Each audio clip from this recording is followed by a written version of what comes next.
இப்ப அந்த மண்ணள்ளி விற்கிறதுக்கு அவனுக்கு தண்ணி ஓடிக்கிட்டு இருந்துச்சுன்னா இந்த மாதிரி அள்ள முடியாது. அப்ப வள கொள்ளைக்கு அவன் தண்ணியை தர மறுக்கிறான்.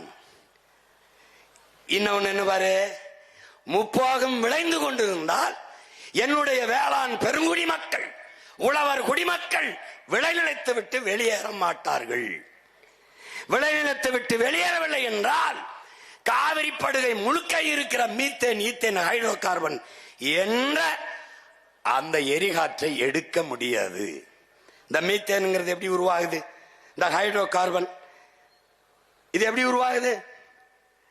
பல ஆயிரம் ஆண்டுகளுக்கு முன்பு பூமிக்குள்ளே புதைந்த மரம், செடி, கொடிகள் மக்கி புதைந்து காற்றின் அழுத்தத்தாலும் வெப்பத்தாலும் கரியாகி விடுகிறது.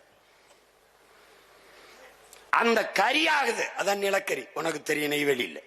அப்ப பல ஆயிரம் ஆண்டுகளுக்கு முன்பு எப்படி அந்த மரம், செடி, கொடி எல்லாம் பூமிக்குள்ள புதைஞ்சதுன்னா, அத்தனை ஆயிரம் ஆண்டுகளுக்கு முன்னாடி எனது முன்னவர்கள் இந்த நிலத்தில் வாழ்ந்திருக்கிறார்கள். இன்னைக்கு கீழடியில தோண்டும் போது 2800 ஆண்டுக்கு முன்னாடி தமிழங்க வாழ்ந்திருக்கான்னு ஒரு அடையாளம் வருது இல்ல?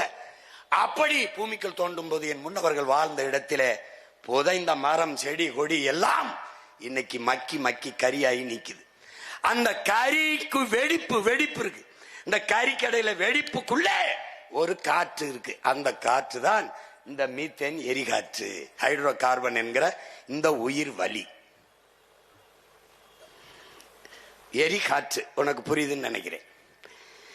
இந்த எரிகாற்றை எடுக்கிறதுக்கு அவன் இதே மாதிரி காவிரி படுகையில் இருக்க மாதிரி கங்கை படுகையில் இருக்கு. அப்ப ஏன் அங்க போடல? அங்க நல்ல ஆத்தாள் கம்மனுக்கும் பிறந்தவன் அவன் என்ன பண்றான்? அவன் அங்க ஆட்சியில் இருக்கான். நான் விறகு வச்சு கூட அடுப்பரிச்சுக்கிறேன், வெளியில போடான்ட்டான். இங்க 60 வருஷமா எனக்கு பெத்தவன் அப்பனும் எல்லாமே மத்தவனே இருக்கிறதுனால எவன் வந்தாலும் என் ஆத்தா தாலி எடுத்தானே, என் அக்கா தாலி எடுத்தானே, அவனுக்கு கவலை கிடையாது.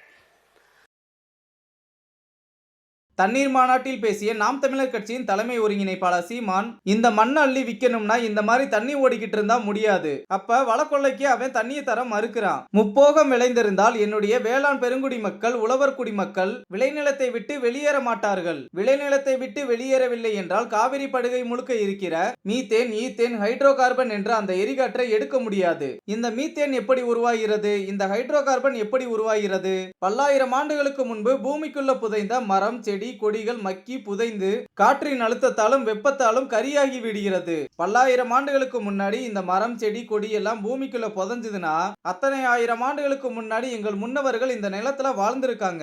இன்னைக்கு கீழடியில தோண்டும் போது 2500 ஆண்டுகளுக்கு முன்னாடி தமிழன் வாழ்ந்திருக்கான்னு அங்க ஒரு அடையாளம் இருக்குல்ல? அப்படி பூமிக்குள்ள தோண்டும் போது எங்கள் முன்னவர்கள் வாழ்ந்த இடத்திலே புதைந்த மரம், செடி, கொடி எல்லாம் இன்னைக்கு மக்கி மக்கி கரியாகி இருக்கிறது. அந்த கரிக்குள்ள வெடிப்பு இருக்கு, அதுக்குள்ள ஒரு காற்று இருக்கு. அதுதான் இந்த மீத்தேன் எரிகாற்று. இந்த எரிகாற்றை எடுக்கிறதுக்கு காவிரி படுகை முழுக்க இருக்க மாதிரி கங்கை படுகையில இருக்கா? இருக்கு. அப்ப ஏன் அங்க போடல? அங்க நல்ல அப்பனுக்கும் ஆத்தாளுக்கும் பிறந்தவன் ஆட்சி செய்யறான். நான் விறகு வச்சு கூட அடுப்பை எரிச்சுக்கிறேன், வெளியே போடான்ட்டான். இங்க 60 வருஷமா எனக்கு பிறந்தவன் அப்பனா இல்லாம மத்தவனே இருக்கிறதுனால எவன் வந்தாலும் என் அக்கா தாலி அறுத்தா என்ன, என் ஆத்தா தாலி அறுத்தா என்ன, அவனுக்கு ஒரு கவலையும் கிடையாது என்று சீமான் பேசியுள்ளார்.